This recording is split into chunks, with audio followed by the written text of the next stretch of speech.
რეჟიმის მიერ დაშვებული შეცდომა და 18 თვის განმავლობაში გამოუძიებელი საქმის ერთ დღეში გახსნის საეჭვო ქრონიკა ირკვევა, რომ გურამ როგავა საქმეზე 25 წლის სპეცრაზმელი გოგა კირკიტაძეა დაკავებული. კირკიტაძე ისედაც ადმინისტრაციულ პატიმრობაში იმყოფებოდა, როცა როგავაზე თავდასხმის ბრალდება დაუმატეს. გამოძიების ვერსიით საკანში მყოფმა კაცმა წელიწად ნახევრის წინანდელი დანაშაული აღიარა. რეპორტაჟი ელისო ჯარიაშვილის გადაცემაში გავიდა. ჟურნალისტი კირკიტაძის სახლშიც იმყოფებოდა, სადაც ამბობენ, რომ დაკავებული პირი უდანაშაულოა. თავად გურამ როგავა იჭობს, რომ პირი, ვისაც ბრალი წაუყენეს, რეალური თავდამსხმელი არაა და არ არის გამორიცხული სხვა საქმეზე უკვე დაკავებულ პირს ააღებინეს თავის თავზე ეს დანაშაულიც. თემაზე ჩემი კოლეგა სოფო ვარდიაშვილი მუშაობს. სოფო, გისმენთ. 25 წლის გოგა კირკიტაძის ვინაობას თვითონ რეჟიმის გამოძიება მალავდა, მაგრამ შეცდომის არაკომპეტენტურობის თუ სხვა მიზეზის გამო მისი გვარი სასამართლოს ვებგვერდზე გამოაქვეყნეს და მათ მიერვე საიდუმლოდ შეფასებული ინფორმაცია რამდენიმე საათის განმავლობაში ასე ჰქონდათ საჯაროდ გამოტანილი. მაგრამ თავარი არის ის, ნამდვილად ეს პირია თუ არა გურამ როგავაზე თავდამსხმელი, ამისი არ სჯერა თვითონ როგავას. ელისო ჯარიაშვილი გადაცემის მომზადებისას ჩავიდა სავარაუდო თავდამსხმელის საცხოვრებელ ადგილას. მისი ოჯახის წევრები მედიასთან საუბრისგან თავს იკავებენ, მაგრამ ლაპარაკობენ ოჯახის ახლობლები, რამაც ჟურნალისტს ერთგვარი განცდა დაუტოვა, რომ ისინი ოჯახის პოზიციას გამოხატავენ ოჯახისვე თანხმობით. მოკლედ, საცხოვრებელ ადგილას გაირკვა, რომ გოგა კირკიტაძე როგავაზე თავდასხმის დროს იყო 23 წლის და ახალი მისული იყო განსაკუთრებულ დავალებათა დეპარტამენტში. გაირკვა ისიც, რომ ამ მოვლენების შემდეგ მას სოციალური ქსელიდან წაუშალეს ფოტოები და სხვა ინფორმაცია. ახლობლების აღწერა ადასტურებს გურამ როგავას განცდას, რომ კირკიტაძე შეიძლება სულაც არ იყოს მასზე თავდამსხმელი, რადგან ფიზიკური მონაცემებით ის არ ჰგავს პირს, რომელიც გურამ როგავას ესხმის თავს და ეს თავდასხმა გავრცელებულ კადრებშიც კარგად ჩანს. როგორ შეიძლება არადამნაშავე პირები დამნაშავეებად გამოაცხადონ, ირკვევა, რომ კირკიტაძე ისედაც ყავდათ დაკავებული ადმინისტრაციულ საქმეზე, საჭესთან ნასვა მიჯდომის გამო. გამოძიება კი ამტკიცებს, რომ მან წელიწად ნახევრის შემდეგ აღიარა როგავაზე თავდასხმაც. როგორ შეიძლება მისთვის როგავაზე თავდასხმის ბრალდება წარედგინათ და ის ამაზე დაეთანხმებინათ კიდეც ამ სქემას ელისო ჯარიაშვილის გადაცემაში ოპოზიციონერი პოლიტიკოსი გივი თარგამაძე განმარტავს, რომელიც ამბობს, რომ ეს ჩვეული პრაქტიკაა და სისტემის შიგნით ადამიანებს ზეწოლით ან დიდი ფულით მათთვის სასურველ გეგმებში რთავენ. წინახაზე მაგას არ გაუშვებდნენ არანაირად. იმიტომ რომ პატარა ბალღია და ახალი მისული იყო. მშვიდობა რო გვაქვს დღესა, ხო? ამათ დამსახურება არის რა. და ამ ბიჭებისა, ესეთი ბიჭები არ უნდა გაჭირონ რა. უშუალოდ. მე დარწმუნებული ვარ, რომ ეს მთავრობის გაჭირული არ არის ფაქტიურად, მაგრამ მთავრობა იძულებული გახდა, რომ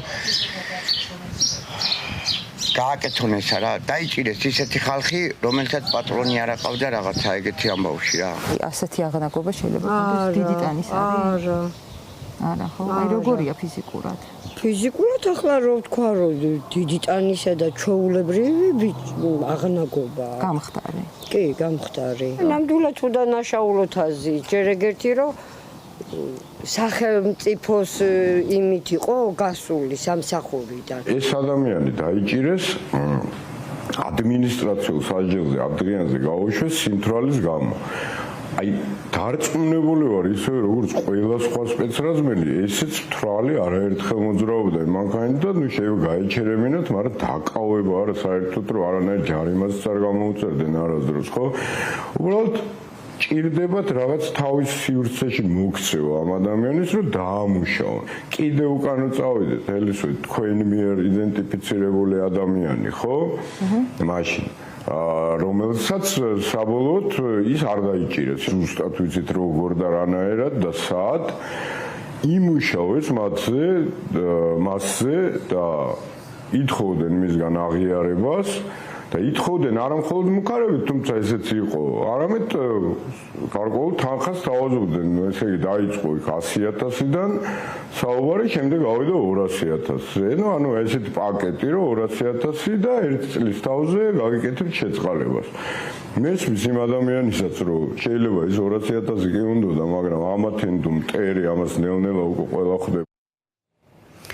გურამ როგავაზე თავდასხმიდან წელიწად ნახევარია გასული და გამოძიებას არაფერი გაუკეთებია. ელისო ჯარიაშვილის გამოძიება კი ერთ საინტერესო საკითხსაც ავლენს, კერძოდ ახლა გამოდის, რომ საქმე ერთ დღეში გაიხსნა.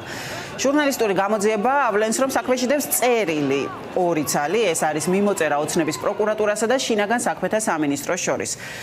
ირკვევა, რომ 6 მაისს პროკურატურამ მისწერა წერილი შინაგან საქმეთა სამინისტროს და მოსთხოვა გურამ როგავაზე თავდამსხმელის იდენტიფიცირება. მეორე დღეს 7 მაისს კი შინაგან საქმეთა სამინისტრომ პროკურატურას მისწერა გოგა კირკიტაძის სახელი და გვარი. წერილს არსებობა დაადასტურა საქმის პროკურორმაც. არასათანადო გამოძიებაზე, სერიოზულ ხარვეზებზე ამ პროცესში ელისო ჯარიაშვილის გადაცემაში ელაპარაკა ყოფილმა სახალხო დამცველმა.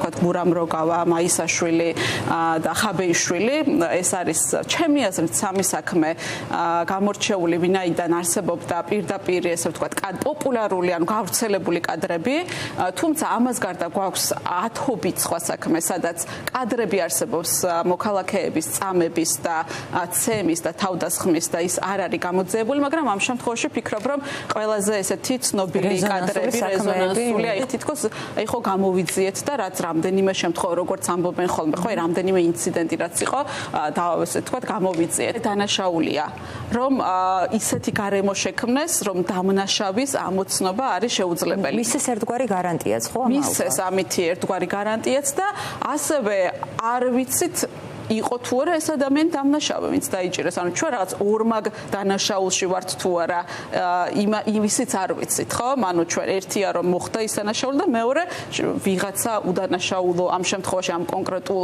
ბრალთან დაკავშირებით ხომ არ ისჯება და მესამე საკითხი, რაც არ უნდა დაგვაუწყდეს არის ის, რომ ესე ვთქვათ წამებას და მსგავს საქმეებს, სადაც არის ჩართული სამართალდამცავი ორგანოების წარმომადგენლები, ყავს დამნაშავე არის არა უშუალო ჩამდენი პირი, არამედ ყველა ის პირი, ზედამხედველი, მისი მეთაური, მას ესე მდგომი პირი.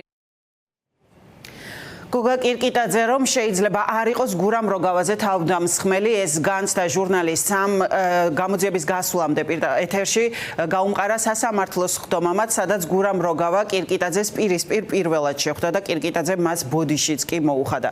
გუშინ იყო სასამართლოს ხდომა გურამ როგავას ზვიად მაისაშვილსა და ლევან ხაბეიშვილზე თავდასხმის საქმეზე უკვე არსებითი განხილვა დაიწყო თბილისის საქალაქო სასამართლომ ამ საქმეების.